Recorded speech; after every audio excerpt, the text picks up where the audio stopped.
Welcome back. Right, let's take a quick look, shall we, at some of the stories making the back pages today. Let's start with the Express. They are reporting that Chelsea's Cole Palmer is willing to return to Manchester to join Manchester United, although the former Manchester City player has a big contract, until 2033 at Stamford Bridge. Liverpool have keen interest in Mickey van der Ven, that's according to the Daily Mail, and Aston Villa are considering a move for Ruben Loftus-Cheek, with Villa keen to bolster their midfield following Boubacar Kamara's knee injury. That story is in The Telegraph. Oh, plenty to get stuck into there. It's talk in the papers, we should reiterate. It's big talk. And we've got to start with Cole Palmer, Darren Ambrose. We know he's a Manchester United fan, chippy chips, etc. The Chelsea fans aren't going to like that story, are they? They're not. I don't think Liam Rosenior's going to like that either, to be honest. And he's had his injury problems, but he's the main player. He's the best player at Chelsea, let's be honest. When he's on form, he's the best player. But Manchester United are on the up, shall we say. And yes, they've got an interim manager at the moment in Michael Carrick. Who knows where that's going to go? Who knows who's the manager's going to be? Can't see that happening this January, to be honest. There's an awful lot of money, again, if they can get that done this January. But that may be one for the future. You know what Chelsea's model is like. They buy the young players and then sell them on for a lot of profit. Well, he's still only 23, Cole Palmer, by the way. He seems like he's been around for ages, but still only 23. So I can see this one rumbling on till the summer for sure.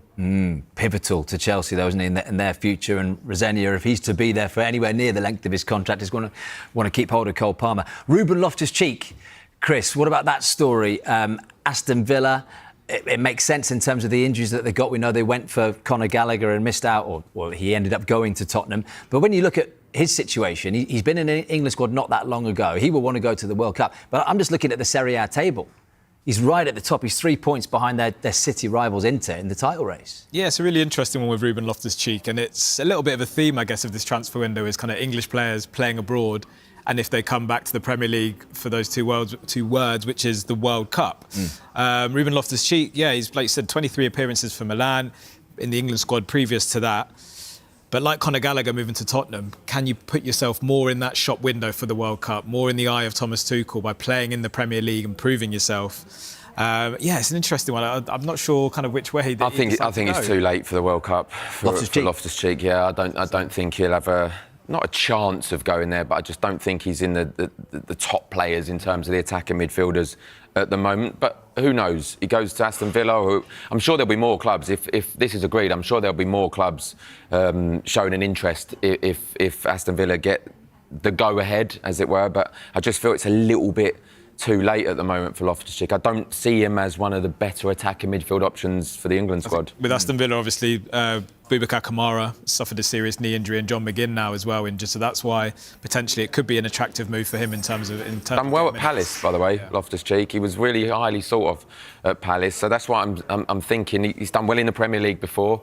If this is given the go-ahead, maybe more clubs might show an interest. Maybe Spurs might show an interest. Yeah. Todd Bailey is finalising a historic double swoop.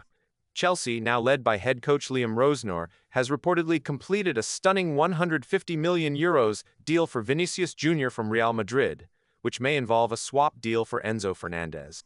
While the pursuit of Victor Osimhen remains a top priority to lead the line alongside new defensive arrival Jeremy Jacquet from Rennes, the market is reacting to Chelsea's record-breaking spending.